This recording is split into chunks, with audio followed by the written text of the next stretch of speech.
आज हम बात करेंगे हिंदुस्तान की 5 ईयर प्लान्स की तारीख के बारे में। ये एक ऐसा सफ़र है जो 1951 से शुरू होकर 2017 तक चला। ये मंसूबे हिंदुस्तान की मुआशी तरक्की की रीढ़ की हड्डी थे। आज़ादी के बाद हिंदुस्तान के सामने सबसे बड़ा चैलेंज ये था कि मुल्क को कैसे आगे बढ़ाया जाए।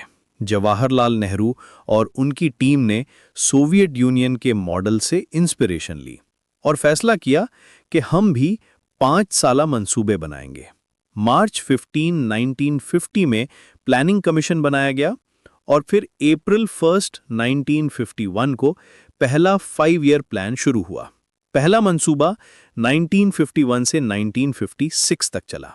इसका बुनियादी मकसद ज़राअत की तरक्की था, क्योंकि तक़सीम के बाद मुल्क में खाने की शदीद किल्लत थी। ये प्लान हैरोल्ड डोमार मॉडल पर बेस था और इसमें टारगेट ग्रोथ रेट 2.1% था, लेकिन एक्चुअल में 3.6% ग्रोथ अचीव हुई। दूसरा मंसूबा 1956 से 1961 तक चला। इसका फोकस इंडस्ट्रियलाइजेशन पर था और ये महालनोबिस मॉडल पर बेस था। इस प्लान में हैवी इंडस्ट्रीज और पब्लिक सेक्टर को बहुत अहमियत दी गई। स्टील प्लांट्स और दूसरी बड़ी इंडस्ट्रीज की बुनियाद इसी दौर में रखी गई। तीसरा मंसूबा 1961 से 1966 तक चला। ये प्लान सेल्फ सफिशिएंसी के कॉन्सेप्ट पर बेस था, लेकिन इस दौरान चाइना और पाकिस्तान के साथ जंगें हुईं, जिससे प्लान के अहदाफ मुतासिर हुए। इसके बाद 3 साल के लिए एनुअल प्लान्स चलाए गए, क्योंकि मुल्क में इकोनॉमिक इंस्टेबिलिटी थी। चौथा मंसूबा 1969 से 1974 तक चला। ये प्लान इंदिरा गांधी के दौर में शुरू हुआ और इसका मोटो था ग्रोथ विद स्टेबिलिटी। इस दौरान ग्रीन रेवोल्यूशन की शुरुआत हुई और 14 मेजर बैंक्स को नेशनलाइज किया गया। गादगल फॉर्मूला भी इसी दौर में इंट्रोड्यूस हुआ। पांचवा मंसूबा 1974 से 1978 तक चलना था, लेकिन ये सिर्फ 4 साल चला। इसका मेन स्लोगन गरीबी हटाओ था। एम्प्लॉयमेंट जनरेशन और पॉवर्टी एलिविएशन इस प्लान के बुनियादी अहदाफ थे, लेकिन 1978 में मोरारजी देसाई गवर्नमेंट ने इसे डिसकंटिन्यू कर दिया। इसके बाद 1978 से 1980 तक रोलिंग प्लान चलाया गया। ये एक फ्लेक्सिबल अप्रोच था, जिसमें टारगेट्स और एलोकेशंस को हर साल एडजस्ट किया जा सकता था, लेकिन जब इंदिरा गांधी वापस पावर में आई तो उन्होंने इसे भी रिजेक्ट कर दिया।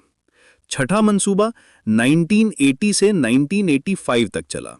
इसका फोकस इकोनॉमिक लिबरलाइजेशन और टेक्नोलॉजिकल सेल्फ सफिशिएंसी पर था।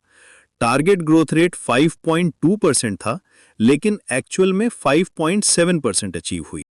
सातवां मंसूबा 1985 से 1990 तक चला। ये राजीव गांधी के दौर में शुरू हुआ, जब doctor Manmohan Singh planning commission के डेप्यूटी चेयरमैन थे। इस प्लान का मोटो था फूड, वर्क एंड प्रोडक्टिविटी।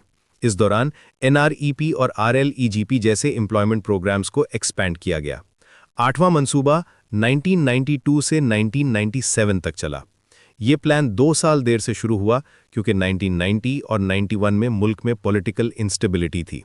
इस दौरान न्यू इकोनॉमिक पॉलिसी लॉन्च हुई और लिबरलाइजेशन का प्रोसेस शुरू हुआ। टारगेट ग्रोथ रेट 5.6% था, लेकिन 6.8% अचीव हुआ। नौवां मंसूबा 1997 से 2002 तक चला। ये अटल बिहारी वाजपेयी के दौर में शुरू हुआ और इसका स्लोगन था growth with social justice and equality. इस प्लान में एग्रीकल्चर सेक्टर को स्पेशल इंपॉर्टेंस दी गई। 10वां मंसूबा 2002 से 2007 तक चला। इसका मेन ऑब्जेक्टिव था कि अगले 10 सालों में पर कैपिटा इनकम को डबल करना हो।